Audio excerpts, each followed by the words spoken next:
Hi, I'm Kim Vanell in Wanganui, New Zealand. It's Tuesday, February 24th. Today, tourists shelter in place in Mexico due to cartel violence.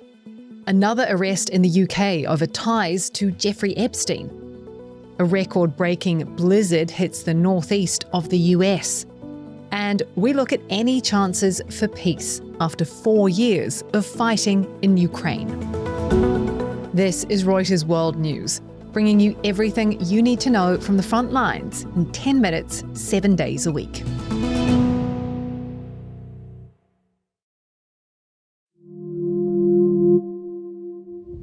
In Juchitán, Oaxaca, a school bus lies charred outside a school. Soldiers and security forces are nearby, following coordinated cartel attacks across the country. The death of the infamous cartel boss, Nemesio Esiguera, known as El Mencho, has triggered a wave of violence across Mexico. On Monday, Mexican President Claudia Sheinbaum said that roadblocks set up by cartel loyalists are now cleared. But tourists remain stranded after airlines cancelled flights across the country. Ryan Davis was vacationing in Puerto Vallarta. We were supposed to leave yesterday. And, when we woke up and we heard the initial things, we thought there's always a lot of fireworks in Puerto Vallarta. So our first thought was they were fireworks. And it wasn't until the text started coming in that we realized what was happening. Reporter Laura Godestina in Monterrey says it's unclear whether Mexico can open another front in its war against cartels, as it's already cracking down on the Sinaloa cartel. And there are big questions about what this all will mean for tourism. A number of international tourists are still stranded in cities like Puerto Vallarta. Obviously, the World Cup is coming to Mexico, and it will be in Guadalajara, which is in Jalisco, the home of the new generation Jalisco cartel. But it really remains too soon to tell. While there were short-term impacts, things have mostly settled down, and we will see where this goes. We still have a few months before the World Cup. And it is worth reiterating, there has been widespread tourism in Mexico despite, flare-ups in the security crisis now for years upon years. Mexican authorities say it was a tip about a romantic liaison that led them to El Mencho's hideout in Jalisco, where he was then killed.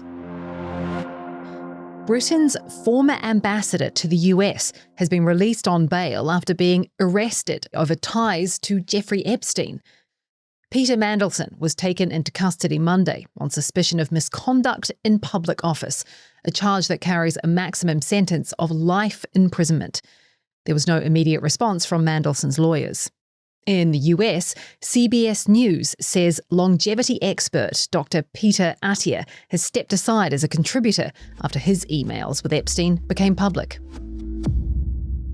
The United States is pulling staff from its embassy in Beirut as tensions with Iran raise fears of war.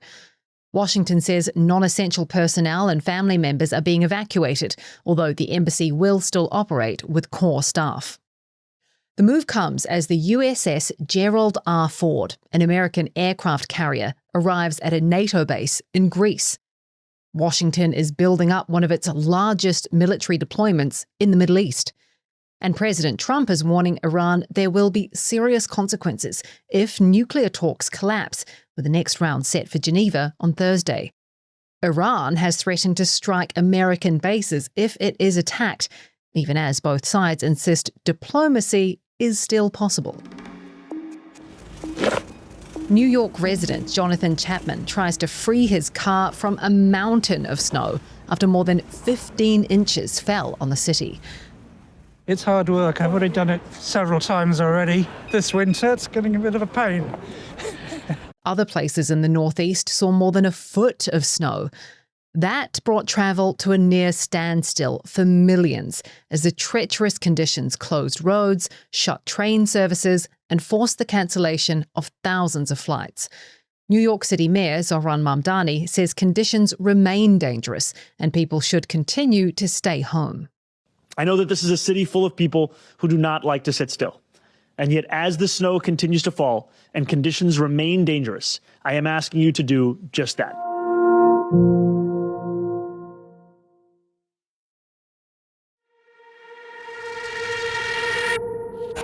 Tuesday marks the 4-year anniversary of the Russian invasion of Ukraine.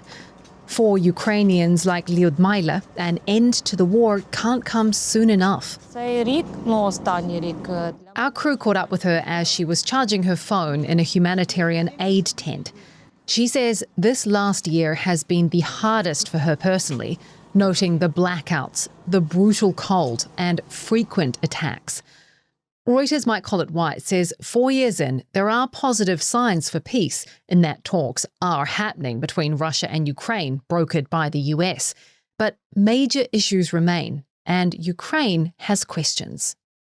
Are there going to be foreign troops in Ukraine monitoring and helping to impose, the rules of any ceasefire? The Russians say, no, we won't accept that. The Ukrainians say, well, you may have to. What's going to happen to the Zaporizhzhia nuclear power plant, the biggest in Europe, which is a contested plant? What's going to happen to Zelensky, President Volodymyr Zelensky, where the Russians want him out of power? They don't like him because he's stood up to them fairly successfully. As for how Ukraine has changed in the past 4 years, Mike says one way to gauge that is by looking at the face of the country's leader.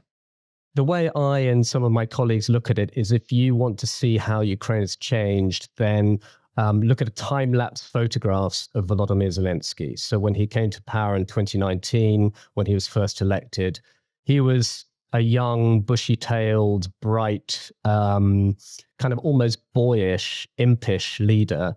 And people couldn't quite believe that he had become the president. Now, when you see him, there is a man who is exhausted, who is grizzled, who frequently loses his voice because he is having to cajole people to support Ukraine the whole time. He has the stress of seeing his country pummeled, crushed, many parts of it left in ruins. So I think that kind of reflects how people are feeling. For more on how 4 years of war has impacted daily lives in Ukraine, listen to our most recent On Assignment podcast. There's a link in the show notes. We are in Ukraine's capital to hear from a Ukrainian journalist who's returned to Kyiv from abroad, despite a freezing winter and almost daily bombardments, to tell the story of the war. I felt desperate, to be honest, because first of all, I couldn't help my family. Second of all, I didn't know how exactly I can help the country. This feeling just was killing me. So I was really desperate and angry, obviously. We find out how US President Donald Trump's return to the White House and a 12-month political roller coaster has affected those on the ground. Before I even arrive at the Oval Office, I will have the disastrous war between Russia and Ukraine settled. It will be settled quickly. And we ask whether there is any hope that this war will end soon.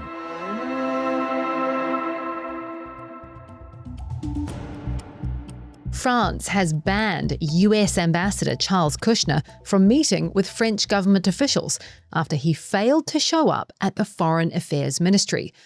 Kushner had been summoned over American comments on the killing of French far-right activist Quentin Deronck. The US Embassy and State Department had warned on social media that violent radical leftism was on the rise following Deronck's death in a fight with alleged hard-left activists last week. Prosecutors in Los Angeles say they are still deciding whether to seek the death penalty for Nick Reiner, who's pleaded not guilty to murdering his parents. Prosecutors allege Reiner killed his famous director father, Rob Reiner, and his wife, Michelle, inside their home last December. Reiner remains in jail without bail, with a preliminary hearing scheduled for late April. To markets now, and a group of US Senate Democrats have introduced legislation that would require President Trump's administration to fully refund all of the revenue with interest collected from tariffs struck down by the Supreme Court. And on our sister markets podcast, Morning Bid, they're looking at the rise and fall of Novo Nordisk shares. You can also take a deep dive into the economics of weight loss drugs on our Econ World podcast with Carmel Crimmins. There's a link to that as well in the pod description. And for today's recommended read, how mountains of Italian food fed athletes at the Winter Olympic Games.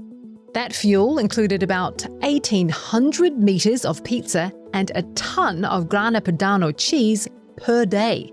You can read more about the winter body diet by following the link in the pod description. For more on any of the stories from today, check out Reuters.com or the Reuters app. Don't forget to follow us on your favorite podcast player. If you're listening on a smart speaker, just ask for the latest news from Reuters 7 days a week. We'll be back tomorrow with our daily headline show.